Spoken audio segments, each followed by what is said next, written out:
Salut, c'est Benjamin, l'auteur du site tradingdebutant.com. Alors aujourd'hui, je voulais te parler de confiance en soi et de certitude.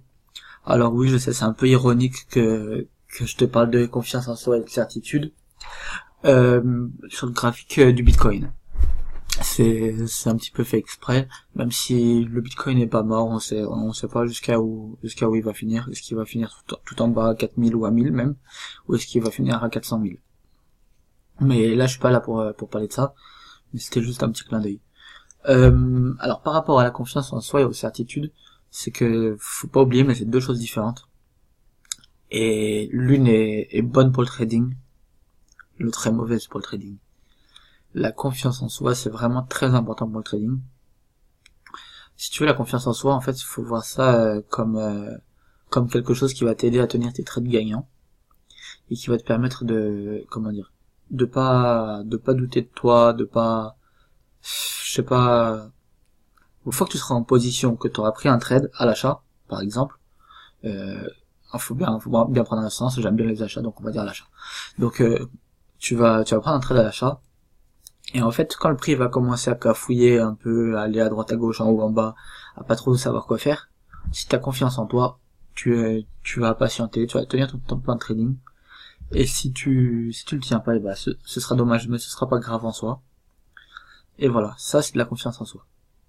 Ensuite, paradoxalement, il y a la certitude, qui est l'extrême opposé en fait. Enfin non, pas vraiment, mais quand même. C'est-à-dire que en général, quand t'es sûr d'un truc, bah, paradoxalement justement, t'auras pas de confiance en toi. C'est-à-dire que le mec, et d'ailleurs je le vois beaucoup sur les groupes Bitcoin aussi, donc ça tombe bien que j'ai mis ce graphe là finalement, c'est que tous les mecs qui ont acheté ici là, parce qu'ils étaient à fond, ils étaient sûrs, ils ont pas confiance en eux, mais ils sont sûrs que au moment où ils ont acheté sur cette bougie là d'hier, ils étaient sûrs que ça allait remonter. Ou même ceux qui ont acheté ici là, encore mieux. Ceux qui ont acheté ici là, à la bougie bleue, celle-là là, la deuxième. C'est bon, il y a la première bougie qui a commencé, bougie bleue qui revient. Attends, on va le mettre comme ça. Voilà. Première bougie bleue, hop, la hausse reprend, ça y est, on est sûr. Demain, on est millionnaire, on achète à 14 000, dans 4 jours il va être à 20 000. C'est bon, on est bien. Et ces gens qui étaient sûrs là, aujourd'hui à 10 000, ils ont plus aucune certitude, plus aucune confiance en eux, rien. Et pourquoi ça en fait? Parce que la certitude c'est quelque chose qui est ébranlable en fait. C'est-à-dire que tu vas être sûr de ça, mais en fait c'est émotionnel. Voilà, la certitude c'est quelque chose d'émotionnel, c'est quelque chose ça peut être que comme ça. Et t'as même, en fait, quand t'as une certitude, t'as pas de plan de repli. C'est-à-dire que tu peux être ici, le mec qui a confiance en lui, qui a acheté ici parce que ça repartait, il a mis son stop ici, ou ici, peu importe. Ici, ce serait sous cette mèche-là, en fait, ou ici, ou voilà, t'as compris l'idée. Maintenant, le mec qui a une certitude, il a pas de stop, parce que de toute façon, ça peut que monter. On est sûr que ça va monter, parce que le Bitcoin, ça montera toujours. Et bah, la preuve que non. Et donc, celui qui a acheté à 14 000, qui a 10 000 aujourd'hui, là, et bah, je peux te dire qu'il a beaucoup moins de certitude, et je vois dans tous les groupes, bordel, qu'est-ce qui se passe avec le Bitcoin? C'est quoi ce truc? C'est quoi ce machin? Je me suis fait arnaquer. Et ça, c'est quelque chose qu'il faut vraiment éviter. Donc, en trading, une certitude, c'est quelque chose de très dangereux, c'est quelque chose qui va te tuer.